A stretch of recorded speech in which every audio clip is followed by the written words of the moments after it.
خیلی ها روتین مراقبت از پوستشون رو با تغییر فصل هماهنگ نمی‌کنن. پاییز میتونه باعث خشکی، حساسیت و از دست رفتن رطوبت پوست بشه.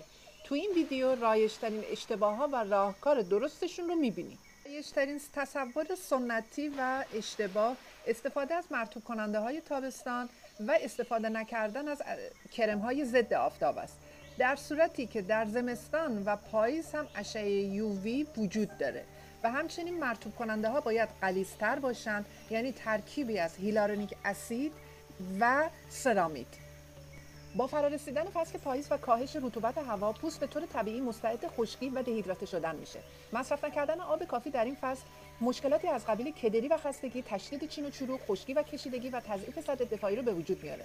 در نتیجه برای مقابله با خشکی هوای پاییز، نوشیدن آب کافی برای حفظ هیدراتاسیون داخلی پوست ضروری است. و مهمترین، استفاده از لایه‌بردارهایی با pH ملایم و عدم استفاده از لایه‌بردارها و اسکراپ‌های خیلی قوی.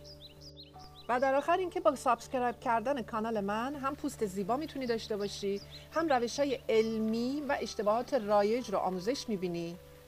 هر سوالی هم داری تو کامنت بپرس، در مورد هر چی هم که میخوای بدونی بگو برات تحقیق کنم.